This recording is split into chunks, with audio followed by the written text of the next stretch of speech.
Chapter 31. It didn't take Noble more than a glance at the SV-52 to know that Talby had been through a hell of a battle. The support vehicle's bottom plate had been punctured in 3 different places, and looked as though something had smashed into it multiple times. If he didn't know better, he'd have thought the perforations had been caused by incredibly sharp knives. He scratched his head as he tried to imagine what could cause that kind of damage, and then remembered his own encounter with one of the starfish-like creatures. Its arms or tentacles or whatever the fuck you wanted to call them ended in sharp points like the tapered end of a very well-made blade. The creature must have punched the hull again and again until it found a weak point, and its appendage slit the utmost steel with ease. Or maybe they're just that strong, he thought to himself. But the punctures were also too large to have been caused by the same creature he faced. Instead, something much larger must have attacked Talby. He thought about asking if that was the case, but decided he didn't really want to know. Besides, Talby hadn't looked as though he were in a talkative mood. Murdoch and Copenhaver had worked fast on hauling new patches from the printer to the SV-52. While they welded the reinforcements to the hull, Noble had inspected Gunny's skiff for new damage. Not much, just a few indentations from stray flechette shards and some acid burn marks. Once they reloaded the cannon, he was certain the skiff would be ready to go. Gunny and Went, however, were another matter entirely. Noble had been in Black Company long enough to get to know the gunnery sergeant fairly well. As an S&R ship, it was nearly impossible to go on a mission without suffering casualties of one form or another. Death was mostly a rare occurrence, but it had happened before. On those occasions, Gunny had been angry, but had hid any grief he felt. But now that 2 of his non-rates were dead and Kelly Mora's squad was still trapped aboard the Derelict, Gunny didn't seem able to hide his feelings. That was a very bad sign. Not that he could blame Gunny for his frustration, or Talby for that matter. In a matter of hours, they'd suffered 2 deaths, several casualties, and Kelly Mora's squad was still MIA. And on top of that, the latest death had been avoidable. If Dunn had simply made the decision not to try and tow Mira 20 minutes ago, Like would still be alive. A flame of frustration burned in his stomach. Why had the captain suddenly decided to scrub the tow? Why hadn't he made the decision earlier? Maybe he could ask. He shook the thought away. Dunn had his reasons. Probably Black had given him misinformation or, more likely, finally figured out it was an impossibility. Fucking AIs always had the right answer after people were dead. The flame grew a little brighter. "Excuse me, sir." Copenhaver's voice shattered the interior monologue. Noble turned from the skiff to face the SV-52. Both she and Murdoch stood next to the vehicle. With the grav plates set to negative power, the craft floated 2 meters above the deck, affording plenty of space to weld and repair. "What is it?" The private's eyes burned with intensity. "I think we're finished, sir." "Diagnostics?" Even as he asked the question, he brought up the report on his block. Pressure tests checked out. Hull integrity was at 100%, and avionics were operating as expected. "Aye, sir, all in the green," Copenhaver said. Noble nodded. "Good work," he said. "Now, let's get back to getting this sled ready." The 2 Marines rattled off aye and walked to the makeshift platform. There wasn't much left to do. Fixing Talby's craft had only put them a few minutes off schedule. Noble checked the blueprints and made a quick list of the remaining parts. The platform for the beacon was mostly finished. Since no human pilot would be hitching a ride on it, and it didn't require a cabin or life support, the rectangular sled needed little in the way of amenities. They still needed to attach a few more thrusters and begin programming the onboard computer, but Black could probably take care of that for them in a nanosecond or 2. Rather than trusting this job to the AI, he'd handle it himself. When he was done, he'd make sure Black took a look at the programming and ran a testing harness. He could at least trust her to do that. He turned back to the printer and sent a new set of instructions. In a few seconds, the printer would begin churning out more parts. A flare of pain rose from his leg, causing him to grimace. After they finished this, he was getting off his feet for a while.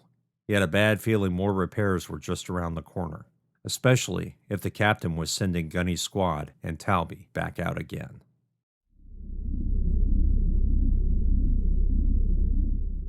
Chapter 32. He didn't have time to take off the combat suit and rest. He didn't have time to lay down for a quick nap. No, he didn't have time for any of that. And he sure as shit didn't have time to hide in the corner and weep. Nope, no time for that either. When he'd seen Talby and the captain talking in the galley, he'd made his way to the head and taken care of waste offload. He knew whatever was being said was none of his business. When he returned to the galley, the two officers had departed, but Went was there. The large Marine stood next to the drink dispenser, his hands wrapped around a mag mug of steaming coffee. When he saw Gunny enter, Went stiffened slightly before nodding to him. "Gunny?" Gunny said nothing. Went moved aside as Gunny pulled the hydration pouch from the dispenser, activated the nipple, and drank deeply. The cold water trickled down his throat and belly with a welcome chill. He felt Went stare and met his gaze. "Something to say?" "Aye," Went said. "There wasn't anything you could do, Gunny." "You sure about that?" "Yes, I am," Went said. "More on me than you." "Really?" Gunny growled. "How do you figure?" Went shrugged. "Maybe if I'd hit that fucking thing in the right place before it slammed into the hull, we could have neutralized it before it." "Shut up," Gunny said. "You did your fucking job, Went. You did your job and we both got away." "Aye," Went agreed. "And you did your job. That shit could have eaten you too." Gunny stared at the hydration pouch as he fought the urge to slam it into the nearest bulkhead. He'd lost Marines before. Shit, he'd forgotten just how many. "Gunny?" The word dispersed the whirlpool of thoughts, and he once again raised his eyes to Went's. "What is it, Marine?" A smile tugged at Went's lips. "There's not a void-damn Marine in this company that doesn't trust and respect you. We put our lives in your hands, just as we put our lives in the hands of the rest of the command crew. Every single fucking mission." Gunny sneered. "What's your point?" "That you need to get your shit together," Went said. His eyes narrowed. "Or none of us is going to get out of this alive." The words stung him like a slap from an armored glove. He opened his mouth in surprise, unable to believe some fuck-up like Went had said them. A fucking Lance Corporal telling him to get his shit together? Gunny crumpled the hydration pouch. The recyclable polymer bag split beneath the force and water splashed in all directions. He flung the remains to the deck, not even noticing the squelching sound it made. Gunny stepped forward to Went, his glaring eyes staring up at the taller man. "The fuck did you say to me, Marine?" Went lowered his head until he looked directly down at his NCO. "Get your shit together, Gunny," he said. Gunny's fists clenched twice before he rocketed a strong right into Went's chin. The tall Marine stumbled backward, and for a moment he thought Went would lose his balance and crash into the deck. Went moaned, his hands covering his face. "Fuck, that hurt," Went said, and dropped his hands. His face held a burning grin. "And that's a hell of a lot better." A message from the captain appeared across his block. He was wanted in the conference room. Gunny sent an acknowledgement while he held his furious stare with his subordinate. "Go fuck yourself, Went," he spat. He pointed down at the deck. "Clean that shit up before I bust you down to a fucking private." He turned on his heel and left the galley. As he walked to the conference room, he realized he felt a little better. He wanted to think it was from finally hitting something, someone, anything, to feel pain instead of the wretched emptiness inside. But he had to admit it was Went's words. "Fucker needs a promotion," Gunny growled to himself. Suddenly, he couldn't stop grinning.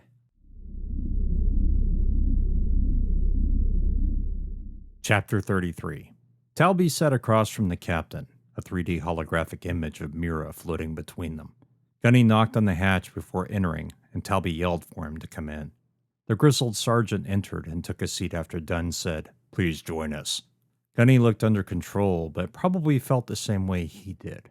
The anger, frustration, and second-guessing that happened after losing a Marine was enough to drive anyone insane or into a tailspin of depression, but Gunny was handling it.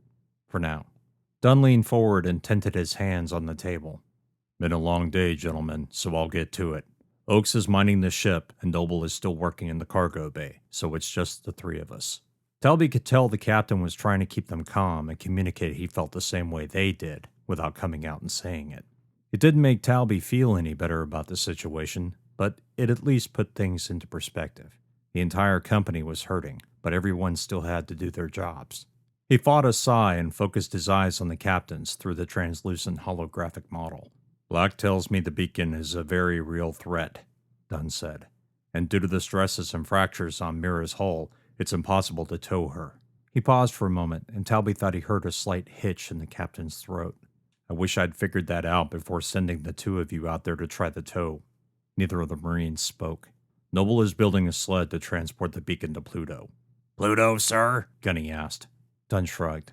As good a place as any. It's lifeless, locked in orbit around Sol, and anything that goes there isn't going anywhere else, at least not without SFMC having plenty of warning. The beacon, Talby said, attracts those things. Yes, Dunn agreed. According to the data Mira retrieved, and the observations of Mira scientists, the signal it produces is like a dinner bell. The creatures follow that signal and take up residence where they can, just to be near it. The room fell silent. Talby pulled his gaze from Dunn's and stared at the model. Mira. Her crew had brought the beacon aboard and killed everyone in the process, and then they spread that danger into Sol system. He wondered if they even realized what they had done and what the repercussions would be. No, he thought, they probably died thinking it was over. So, Dunn said, we need to retrieve the beacon, put it on the sled, and crash the bastard into Pluto. Why do all that, sir? Gunny asked. Why can't we just send it back where it came from? Good question, Dunn said. I asked Black the same thing. Black has run the scenarios, and the chances for success don't pan out the way you'd think. If the sled was pulled off course by a stray Kuiper Belt object or some other anomaly, we'd have no way of knowing until it was too late. In other words, knowing precisely where the beacon is will keep it safe, and hopefully, Sol system as well. Pardon me, Captain, Talby said. Can't we just turn the fucking thing off? You mean with the key Calimora's team found? Yes, Talby said. Can't we just do that? Dunn shrugged. It's another risk. Even if we turn it off, the exosolar life forms aboard Mira would still remain a threat to Sol system. Not if we destroy that ship, sir, Gunny said, his voice tinged with frustrated anger. And that's another problem, Dunn said. We don't know if those life forms will survive a detonation. We also don't know how many are aboard. Shit, Talby said. When Dunn swung his eyes toward him, he blushed. Sorry, sir, hadn't really considered that. The trio gave us weapons, sir, Gunny said. Shouldn't they be enough to wipe these things out? Dunn paused for a moment. The things aboard Mira aren't the only problem. We have a KBO coming in. We don't know what it is, but Black and Mickey seem to think it's not just a piece of rock and ice coming at us. It changed trajectory after we slowed Mira down. Oh, shit, Talby thought. There's more of them? Unknown, Dunn said, but I think it's a good bet. Excuse me, sir, Black said over the speakers. I have an update from Mickey. May I put it on the holographic display? Be my guest, Black, Dunn said. The model of Mira melted into an empty star field. The view zoomed out into a spherical map of grid lines. Small yellow dots appeared in various locations on the 3D map, along with notations for velocity and vector. What am I looking at, Black? Captain, the highlighted points on the map represent KBOs that are traveling toward our position. They are moving at a speed that puts them less than 1.5 hours away from Mira. Their velocity has not changed, but their trajectories have. It's as if they are moving to intercept the ship at its future position, rather than its current location.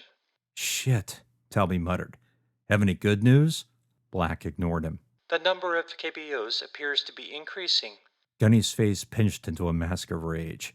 And why didn't we know about this before? Can't you see the fucking things? Alas, no, Gunnery Sergeant. Black said. My sensors are not powerful enough to track these objects as they approach. They are far too small for that.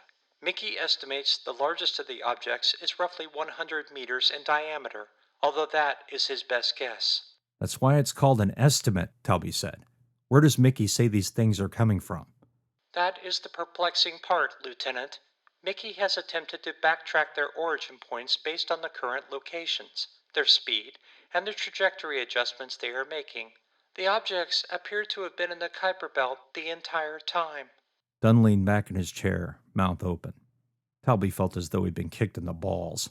They were always here? He asked. Possibly. Black said.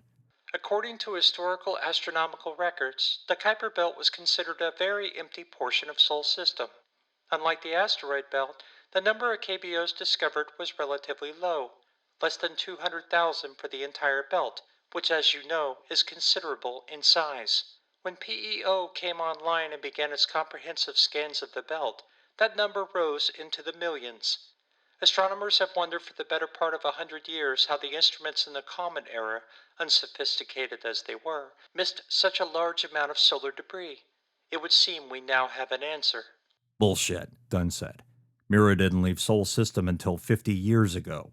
PEO discovered the crowding long before Mira departed for Proxima, and the ship didn't encounter the beacon for 7 years after it departed. How could these things be here if it took the beacon to attract them? Unknown, Captain. However, I do have a theory. Black said. It is possible that the objects were sent into our space long ago in anticipation of the beacon's arrival. Talby blinked. Who the fuck would do that? Again, sir, unknown.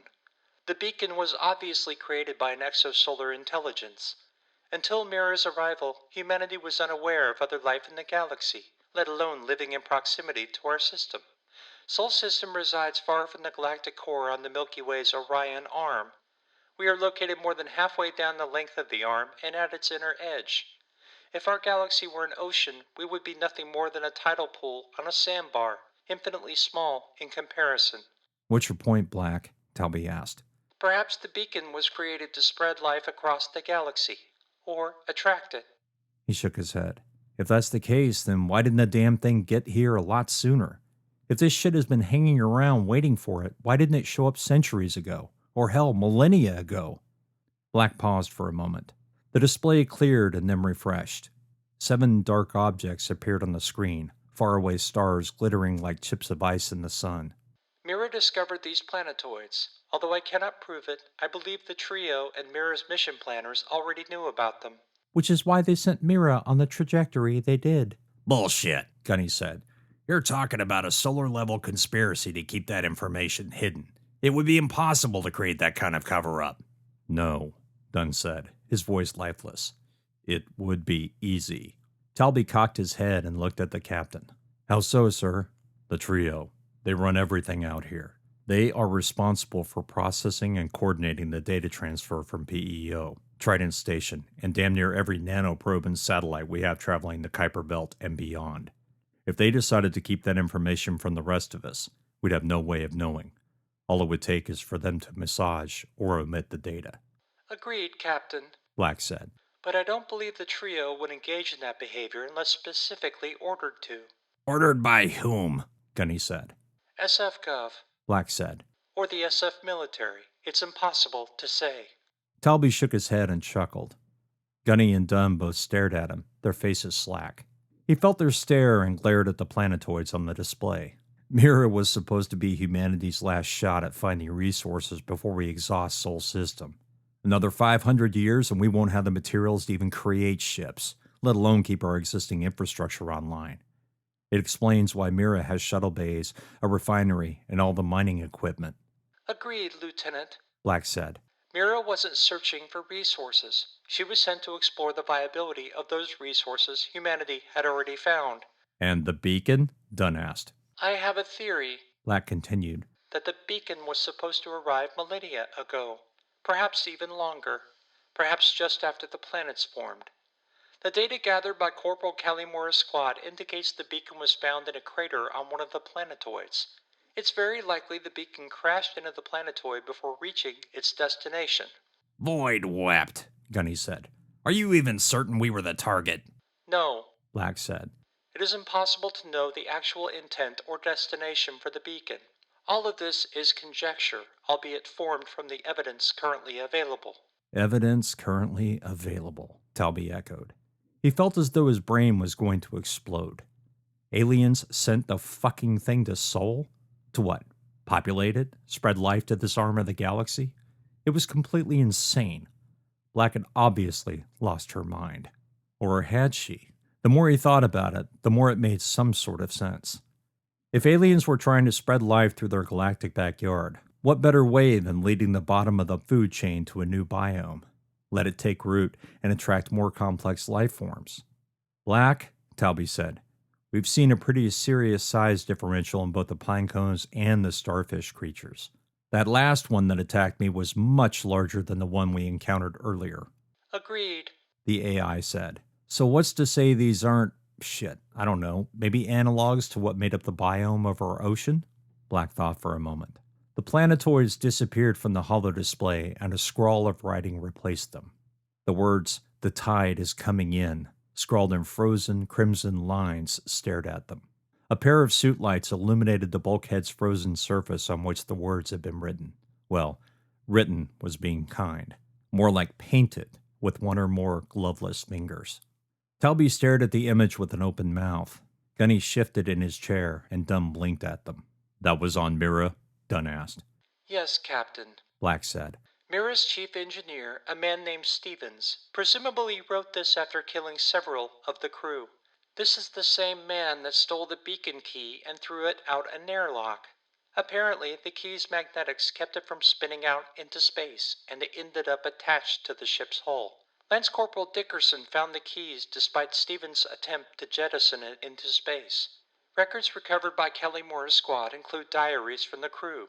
Stevens' sanity appears to have cracked shortly after the first pinecone attacks on the crew. Although his ramblings border on insane, it is clear he believed that Sol and other systems so distant from the galactic core were little more than tidal pools on sandbars. It might be a very apt description. "Fuck," Talby said in a breathy whisper. Dunn cleared his throat with a side glance at the lieutenant. "That's very interesting, Black, but it doesn't help us at all." No. The AI agreed. However, it should illustrate the importance of trapping the beacon and ensuring it cannot and will not enter further into Sol system. The room fell silent. Talby heard the gentle, ambient drone of the life support systems, but it was nothing more than an undercurrent for his jumbled thoughts. More objects were coming, presumably more creatures, and the Kuiper Belt appeared to be filled with them. How long before dozens or hundreds of the objects congregated around Mira to follow the beacon wherever it landed? How long before Sol System faced possible extinction from the new life forms? And how long did they have before S&R Black was consumed by Atmos steel-eating creatures? "We need the beacon," Talby said. "Agreed," Dunn said. "Aye, sir," Gunny said. "Good," Dunn said. "I'm sure Oakes and Noble will respect the decision as well." "Go one better, sir," Talby said. "Can't think of a Marine in this company that wouldn't be on board for this." "Black," Dunn said, "please place the model of Mira back on the display." Yes, Captain. Black said. The hollow display faded, and the 3D model appeared. Dunn moved his hands and spun the model so the aft section faced both sides of the desk. "Can you overlay our images of the scans you've taken?" Black said nothing, but red lines and shapes appeared, documenting the damage to Mira's aft. The detail was very sparse. With the exception of the brief period where Mira's ass end faced the ship, they had very little data to go on. Talby himself had only breezed by the severely damaged engineering decks. He hadn't had time to linger and take better recon feeds. He had a feeling that was step one. "How badly damaged is the aft?" Dunn asked. According to what we know from Mira's damage reports, it would seem the explosion that destroyed the engines and life support was catastrophic in nature. The decks that were not vaporized in the initial explosion are more than likely in worse shape than the rest of the ship. It's possible they will crumble if stressed. That is one of the many reasons we placed the harness where we did. I calculated a 47% chance the aft section of the ship would become completely uncoupled from the rest of Mira once we began the tow. "Void wept," Gunny said. "And what would we have done then?" Black was silent for a moment. When she replied, Talby could practically feel Black's contempt for the question. It would have separated and no longer been a threat to the company nor the rest of the ship. "Lieutenant Noble and I discussed this and felt it was worth the risk." Black paused. "At the time, of course." "Of course," Talby spat. He thrummed his fingers on the desk. "We need a recon of the area." "Agreed," Dunn said. The captain placed his hands on the desk's edge. "As soon as Noble patches the SV-52 and you're ready, I want you to get out there and take a look. Nanoprobes may or may not be able to see the extent of the damage, but we need to try." He swung his gaze to Gunny. "Which of your Marines do you suggest for Talby's gunner?" "Sir," Talby said, "I'm not sure I need a gunner." The two men traded a stare. Dunn's grim expression slowly broke into a grin. "All the glory for yourself?" Talby blushed. "No, sir. I just think it's a pretty damn dangerous mission, and I don't want to put any more Marines at risk. Noted, Dunn said. Gunny? The sergeant rubbed his stubbly chin. Copenhaver, he said. I think she's best. If Kelly Mora or Dickerson were here, I'd suggest either of them instead. But the private has shown herself very capable of both keeping a clear head and superior focus. Plus, she's a crack shot. Yes, Talby agreed. But how much sim time has she had as a gunner? Gunny shrugged. Not much, sir, but then none of them have. Apart from Dickerson and Carbonaro, we don't have any other combat-tested Marines available. He smiled. And everyone here, of course. Right, Dunn said. Copenhaver it is. A sinking feeling hit his gut. Talby hated flying with a gunner, especially a greenhorn. Too many questions, too much second-guessing, and too many instances of gunners making mistakes that put the pilot's life in jeopardy. But he understood Dunn's concern. Having a capable partner was paramount if they had to ditch the SV-52, even if that meant putting another life at risk. His chances of coming back alive were much greater with another Marine on board. But that didn't mean he had to like it. Aye, sir, Talby said. He tried to keep the disappointment from his voice, but it was damn difficult. Gunny, I need you, Went, and Murdoch on deck in case we need to rescue Talby and Copenhaver. Aye, sir, Gunny said. One more thing, gentlemen, Dunn said. I'm ordering Oakes to detach from Mira and put us a safe distance from her. We'll travel parallel to Mira and keep near the aft end in case you need cover fire from our weapons array. Talby grinned. Rain down hell, sir? Aye, Dunn said. Once we have the beacon, we're going to vaporize this fucking hulk. The meeting ended, but Talby stayed behind. He spun the model again and again, looking for ingress points near the aft where a damaged deck plate might afford a way in. Nothing seemed large enough to fit the SV-52. Perhaps a skiff, but it would be tight. However, that would lead the team straight into the engineering decks just beyond the cargo bay. If Callimore's intel was up to snuff, that would be a very hazardous place to enter. We need lots of video, he said aloud. Agreed, Lieutenant, Black's disembodied voice said, making him flinch. He glanced upward at the hidden speakers in the ceiling. You were pretty quiet about the captain's plan, Talby said. Of course, sir, Black said. It is not in my nature to second-guess logical decisions, especially those I agree with. Talby leaned back in the chair, fingers locked together on his lap. What are our chances? For success? Yes, Talby said. For success on the recon mission. Black paused for a moment. Insufficient data available. For void's sake, just guess. I expect a 70% chance of your success. Talby licked his lips. And of getting back alive? You really don't want to know, sir. Black's dead voice made him shiver. He hoped like hell this was the right call.